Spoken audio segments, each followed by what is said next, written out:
बोलिए विष्णु भगवान की जय। बोल लक्ष्मी नारायण भगवान की जय। Welcome to motivational club house of Nehanjali. आज हम पढ़ने जा रहे हैं माघ महात्म का तीसरा पाठ। अभी तक हम 2 पाठ इसके पढ़ चुके हैं। 2 कहानियाँ 2 कथाएं मैं आपको बता चुकी हूँ माघ के महीने की। अब हम अगली कथा पढ़ने जा रहे हैं। तो उससे पहले अगर आपने 2 कथाएं नहीं पढ़ी हैं तो उन्हें आप सुन सकते हैं। लिंक डिस्क्रिप्शन में चेक कर सकते हैं। मेरे चैनल को आप सब्सक्राइब कीजिए तो टाइम टू टाइम आपको पता चलता रहेगा जो भी वीडियोस अपलोड होंगी। अगर आप बेल आइकन पे ऑल करके क्लिक करेंगे तो सबसे पहले आपको शो होगा कि जो भी कोई वीडियो अपलोड हुई है उसका आपको नोटिफिकेशन मिलेगा। तो आप सभी वीडियोस सबसे पहले देख सकते हैं। तो आइए शुरू करते हैं।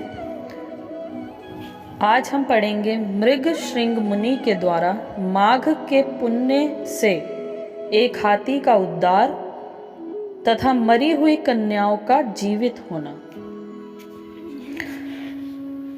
वशिष्ठ जी कहते हैं, राजन, भोजपुर में उच्चथ्य नामक एक श्रेष्ठ मुनि थे। उनके कमल के समान नेत्रों वाली एक कन्या थी जिसका नाम सुव्रता था। वह माघ मास में प्रतिदिन सवेरे ही उठकर अपनी कुमारी सखियों के साथ कावेरी नदी के पश्चिमगामी प्रवाह में स्नान किया करती थी। स्नान के समय वह इस प्रकार प्रार्थना करती, देवी, तुम स्वयं पर्वत की घाटी से निकलकर श्री रंग क्षेत्र में प्रवाहित होती हो। श्री कावेरी, तुम्हें नमस्कार है। मेरे पापों का नाश करो। मृद वृद्धे, तुम बड़ी सौभाग्यशालिनी हो। माघ मास में जो लोग तुम्हारे जल में स्नान करते हैं उनके बड़े बड़े पापों को हर लेती हो। माता, मुझे मंगल प्रदान करो। पश्चिम वाहिनी कावेरी, मुझे पति, धन, पुत्र, संपूर्ण मनोरथ और पातिव्रत्य पालन की शक्ति दो। यों कहकर सुव्रता कावेरी को प्रणाम करती और जब कुछ कुछ सूर्य का उदय होने लगता उसी समय वह नित्य स्नान किया करती थी। इस प्रकार उसने 3 वर्षों तक माघ स्नान किया। उसका उत्तम चरित्र तथा गृह कार्य में चतुरता देखकर पिता का मन बड़ा प्रसन्न रहता था। वे सोचने लगे, अपनी कन्या का विवाह किससे करूं। इसी बीच में कुत्स मुनि ने अपने पुत्र ब्रह्मचारी वत्स का विवाह करने के लिए उचत्थे की सुमुखी कन्या सुव्रता का वर्णन करने का विचार किया। सुव्रता बड़ी सुंदर थी। उसमें अनेक शुभ लक्षण थे। वह बाहर भीतर से शुद्ध तथा निरोग थी। उस समय उसकी कहीं तुलना नहीं थी। वत्स मुनि ने उससे विवाह करने की अभिलाषा की। एक दिन सुव्रता अपनी 3 सखियों के साथ माघ स्नान करने के लिए अरुणोदय के समय कावेरी के तट पर आई। उसी समय एक भयानक जंगली हाथी पानी से निकला। उसे देखकर सुव्रता आदि कन्याएं भय से व्याकुल होकर भागीं। हाथी भी बहुत दूर तक उनके पीछे पीछे गया। चारों कन्याएं वेग से दौड़ने के कारण हांफने लगीं और तिनकों से ढके हुए एक बहुत बड़े जल शून्य कुएं में गिर पड़ी। कुएं में गिरते ही उनके प्राण निकल गए। जब वे घर लौटकर नहीं आईं, तब माता पिता उनकी खोज करते हुए इधर उधर भटकने लगे। उन्होंने वन वन में घूमकर झाड़ी झाड़ी छान डाली। आगे जाने पर उन्हें एक गहरा कुआं दिखाई दिया जो तिनकों से ढका होने के कारण प्रायः दृष्टि में नहीं आता था। उन्होंने देखा वे कमल लोचना कन्याएं कुएं के भीतर निर्जीव होकर पड़ी हैं। उनकी माताएं कन्याओं के पास चली गईं और शोकग्रस्त हो बारंबार उन्हें छाती से लगाकर विमले, कमले, सुव्रते, सुरसे आदि नाम लेकर विलाप करने लगी।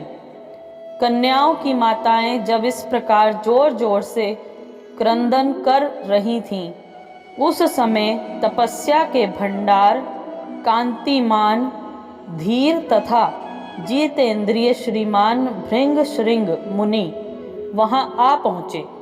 उन्होंने मन ही मन एक उपाय सोचा और सोचकर उन्हें आश्वासन देते हुए कहा, जब तक इन कमल नयनी कन्याओं को जीवित ना कर दूं, तब तक आप लोग इनके सुंदर शरीर की रक्षा करें।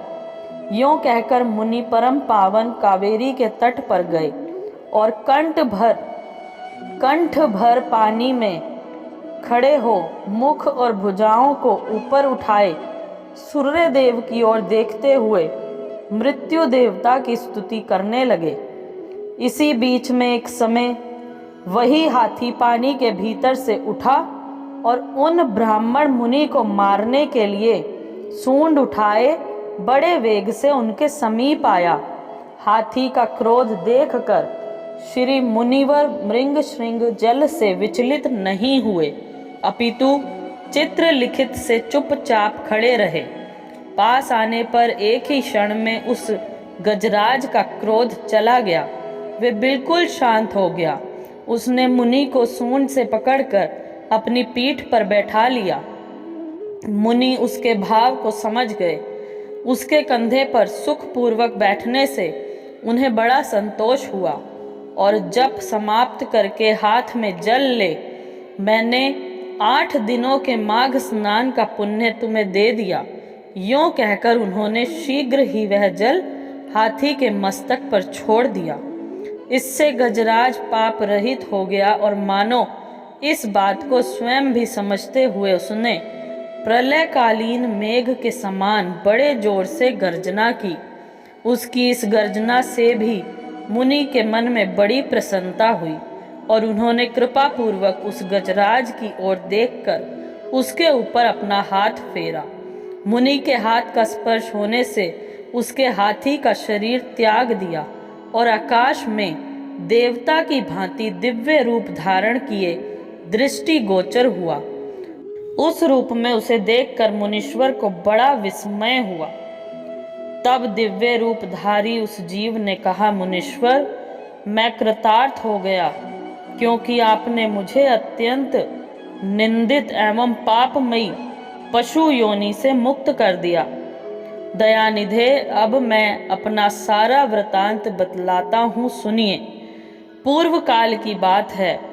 नैषध नगर में विश्वगुप्त नाम से प्रसिद्ध परम धर्मात्मा तथा स्वधर्म पालन में तत्पर एक वैश्य रहते थे। मैं उन्हीं का पुत्र था। मेरा नाम धर्मगुप्त था। स्वाध्याय, यज्ञदान, सूद लेना, पशुपालन, गोरक्षा, खेती और व्यापार, यही सब मेरा काम था। द्विज श्रेष्ठ, मैं अनुचित काम और दंभ से सदा दूर ही रहा। सत्य बोलता और किसी की निंदा नहीं करता था। इंद्रियों को काबू में रखकर अपनी स्त्री से ही अनुराग करता था और पराई स्त्रियों के संपर्क से बचा रहता था। मुझ में राग, भय और क्रोध नहीं थे। लोभ और मत्सर को भी मैंने छोड़ रखा था। दान देता, यज्ञ करता, देवताओं के प्रति भक्ति रखता और गौओं तथा ब्राह्मणों के हित में संलग्न रहता था। सदा धर्म, अर्थ और काम का सेवन करता तथा व्यापार के काम में कभी किसी को धोखा नहीं देता था। ब्राह्मण लोग जब यज्ञ करते उस समय उन्हें बिना मांगे ही धन देता था। समय पर श्राद्ध तथा संपूर्ण देवताओं का पूजन करता था। अनेक प्रकार के सुगंधित द्रव्य, बहुत से पशु, दूध, दही, मट्ठा, गोबर, घास लकड़ी, फल, मूल, नमक, जायफल, पीपल, अन्न, साग के बीज, नाना प्रकार के वस्त्र, धातु, ईख के रस से तैयार होने वाली वस्तुएं और अनेक प्रकार के रस बेचा करता था। जो दूसरों को देता था वह तोल में कम नहीं रहता था, और जो औरों से लेता था वह अधिक नहीं होता था। जिस रसों के बेचने से पाप होता है, उनको छोड़कर अन्य रसों को बेचा करता था। बेचने में छल कपट से काम नहीं लेता था। जो मनुष्य साधु पुरुषों को व्यापार में ठगता है, वह घोर नरक में पड़ता है तथा उसका धन भी नष्ट हो जाता है। मैं सब देवताओं, ब्राह्मणों तथा गौओं की प्रतिदिन सेवा करता और पाखंडी लोगों से दूर रहता था। ब्राह्मण किसी भी प्राणी से मन, वाणी और क्रिया द्वारा ईर्ष्या किए बिना ही जो जीविका चलाई जाती है, वही परम धर्म है। मैं ऐसी ही जीविका से जीवन निर्वाह करता था। इस प्रकार धर्म के मार्ग से चलकर मैंने 1 करोड़ स्वर्ण मुद्राओं का उपार्जन किया। मेरे एक ही पुत्र था जो संपूर्ण गुणों में श्रेष्ठ था। मैंने अपने सारे धन को 2 भागों में बांटकर आधा तो पुत्र को दे दिया और आधा अपने लिए रखा। अपने हिस्से का धन लेकर पोखरा खुदवाया, नाना प्रकार के वृक्षों से युक्त बगीचा लगवाया, अनेक मंडपों से सुशोभित देव मंदिर बनवाया, मरुभूमि के मार्गों में पौसले और कुएं बनवाए तथा ठहरने के लिए धर्मशालाएं तैयार करवाईं। कन्यादान, गोदान और भूमि दान किए। तिल, चावल, गेहूं और मूंग आदि का भी दान किया। उड़द, धान, तिल और घी आदि का दान तो मैंने बहुत बार किया। तदंतर रस के चमत्कारों का वर्णन करने वाला कोई कापालिक मेरे पास आया और कौतूहल पैदा करने के लिए कुछ करामात दिखाकर उसने मुझे अपने माया जाल में फंसा कर ठग लिया।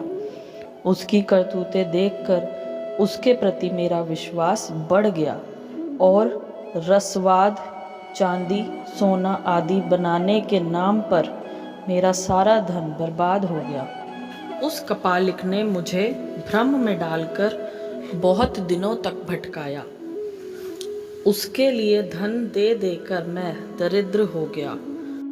माघ का महीना आया और मैंने 10 दिनों तक सूर्योदय के समय महानदी में स्नान किया, किंतु बुढ़ापे के कारण इससे अधिक समय तक मैं स्नान का नियम चलाने में असमर्थ हो गया। इसी बीच में मेरा पुत्र देशांतर में चला गया, घोड़े मर गए, खेती नष्ट हो गई और बेटे ने वैश्या रख ली। फिर भी भाई बंधु यह सोचकर भी यह बेचारा बूढ़ा धर्मात्मा और पुण्यवान है, धर्म के ही उद्देश्य से मुझे कुछ सूखा अन्न और भात दे दिया करते थे।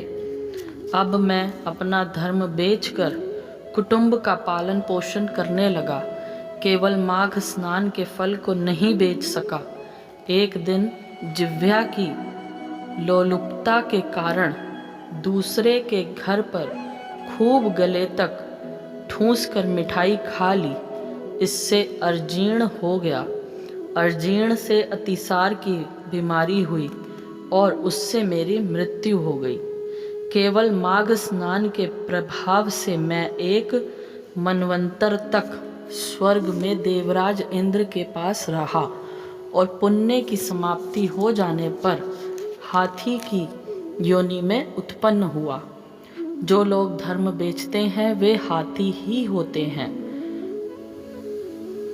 विप्रवर, इस समय आपने हाथी की योनि से भी मेरा उद्धार कर दिया। मुझे स्वर्ग की प्राप्ति होने के लिए आपने पुण्य दान किया है। मुनीश्वर, मैं कृतार्थ हो गया, कृतार्थ हो गया, कृतार्थ हो गया। आपको नमस्कार है, नमस्कार है, नमस्कार है। यूँ कहकर वह स्वर्ग को चला गया। सच है, सत्य पुरुषों का संग उत्तम गति प्रदान करने वाला होता है।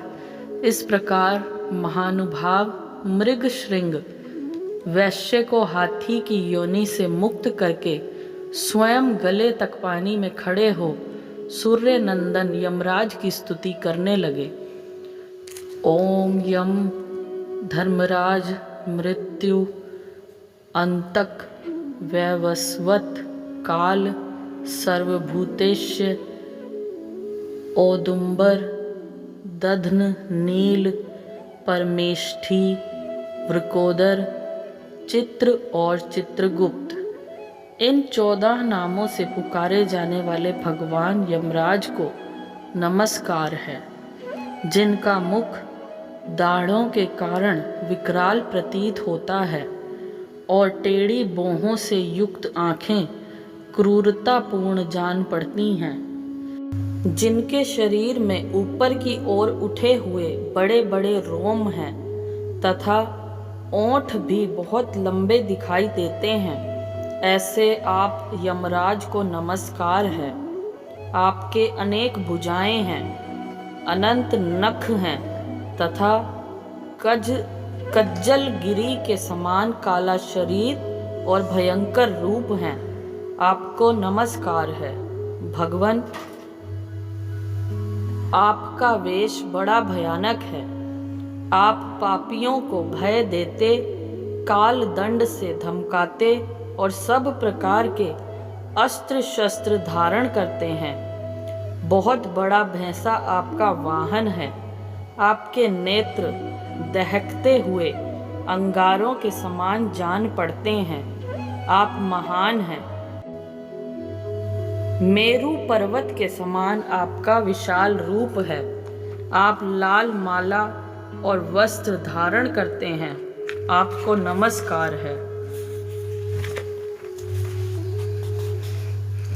कल्पांत के मेघों की भांति, जिनकी गंभीर गर्जना और प्रलयकालीन वायु के समान प्रचंड वेग है, जो समुद्र को भी पी जाते, संपूर्ण जगत को ग्रास बना लेते, पर्वतों को भी चबा जाते और मुख से आग उगलते हैं, उन भगवान यमराज को नमस्कार है। भगवान अत्यंत घोर और अग्नि के समान तेजस्वी, काल रूप मृत्यु तथा बहुत से रोग आपके पास सेवा में उपस्थित रहते हैं। आपको नमस्कार है। आप भयानक मारी और अत्यंत भयंकर महामारी के साथ रहते हैं। पापिष्ठों के लिए आपका ऐसा ही स्वरूप है। आपको बारंबार नमस्कार है। वास्तव में तो आपका मुख खिले हुए कमल के समान प्रसन्नता से पूर्ण है। आपके नेत्रों में करुणा भरी है। आप पितृ स्वरूप हैं। आपको नमस्कार है। आपके केश अत्यंत कोमल है और नेत्र भौहों की रेखा से सुशोभित हैं। मुख के ऊपर मूछें बड़ी सुंदर जान पड़ती हैं। पके हुए बिल्व फल के समान लाल ओंठ आपकी शोभा बढ़ाते हैं। आप 2 भुजाओं से युक्त सुवर्ण के समान कांतिमान और सदा प्रसन्न रहने वाले हैं। आपको नमस्कार है। आप सब प्रकार के आभूषणों से विभूषित रत्नमय सिंहासन पर विराजमान, श्वेत माला और श्वेत वस्त्र धारण करने वाले तथा श्वेत छत्र से सुशोभित हैं। आपके दोनों ओर 2 दिव्य नारियां खड़ी होकर हाथों में सुंदर चवर लिए डुला रही हैं। आपको नमस्कार है। गले के रत्नमय हार से आप बड़े सुंदर जान पड़ते हैं। रत्नमय कुंडल आपके कानों की शोभा बढ़ाते हैं। आपके हार और भुजबंद भी रत्न के ही हैं तथा आपके किरीट में नाना प्रकार के रत्न जड़े हुए हैं। आपकी कृपा दृष्टि सीमा का अतिक्रमण कर जाती है। आप मित्र भाव से सबको देखते हैं। सब प्रकार की संपत्तियां आपको समृद्धिशाली बनाती हैं। आप सौभाग्य के परम आश्रय हैं तथा धर्म और अधर्म के ज्ञान में निपुण सभासद आपकी उपासना करते हैं, आपको नमस्कार है।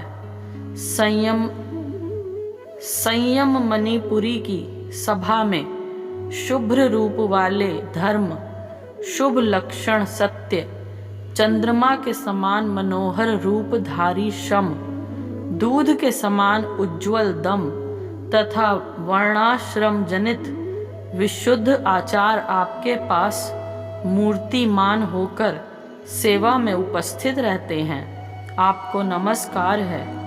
आप साधुओं पर सदा स्नेह रखते, वाणी से उनमें प्राणों का संचार करते, वचनों से संतोष देते और गुणों से उन्हें सर्वस्व समर्पण करते हैं। सज्जन पुरुषों पर सदा संतुष्ट रहने वाले आप धर्मराज को बारंबार नमस्कार है। जो सबके काल होते हुए भी शुभ कर्म वाले पुरुषों पर कृपा करते हैं, जो पुण्य आत्माओं के हितैषी, सत्य पुरुषों के संगी, संयम मणिपुरी के स्वामी, धर्मात्मा तथा धर्म का अनुष्ठान करने वालों के प्रिय हैं, उन धर्मराज को नमस्कार है।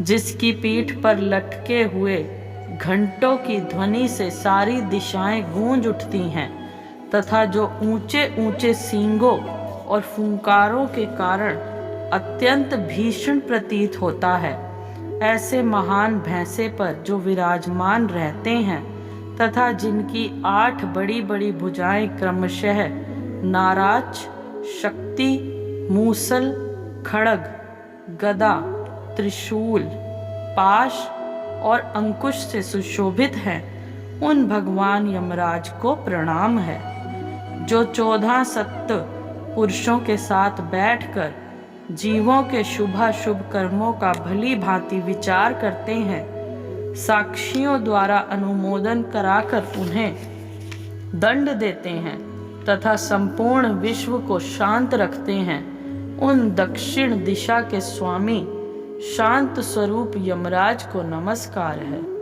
जो कल्याण स्वरूप भयहारी, शोच, संतोष आदि नियमों में स्थित मनुष्य के नेत्रों को प्रिय लगने वाले सारवणी, शनैश्चर और वैवस्वत मनु, इन तीनों के माता के सौतेले पुत्र विवस्वान, सूर्यदेव के आत्मज तथा सदाचारी मनुष्यों को वर देने वाले हैं, उन भगवान को नमस्कार है।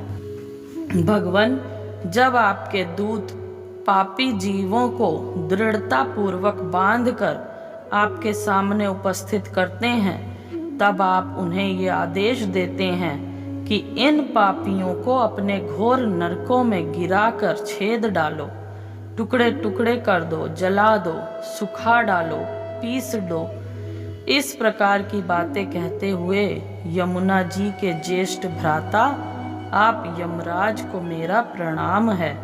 जब आप अंत का रूप धारण करते हैं, उस समय आपके गोलाकार नेत्र किनारे किनारे से लाल दिखाई देते हैं। आप भीम रूप होकर भय प्रदान करते हैं। टेढ़ी बोहों के कारण आपका मुख वक्र जान पड़ता है।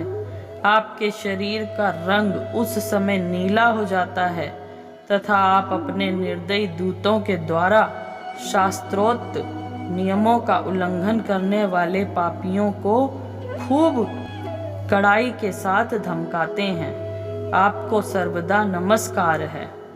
जिन्होंने 5 महायज्ञों का अनुष्ठान किया है तथा जो सदा ही अपने कर्मों के पालन में संलग्न रहते हैं, ऐसे लोगों को दूर से ही विमान पर आते देख आप दोनों हाथ जोड़े आगे बढ़कर उनका स्वागत करते हैं।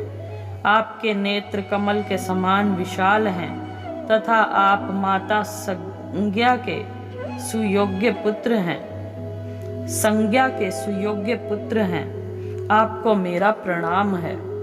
जो संपूर्ण विश्व से उत्कृष्ट, निर्मल, विद्वान, जगत के पालक, ब्रह्मा, विष्णु और शिव के प्रिय, सबके शुभाशुभ कर्मों के उत्तम साक्षी तथा समस्त संसार को शरण देने वाले हैं, उन भगवान यम को नमस्कार है।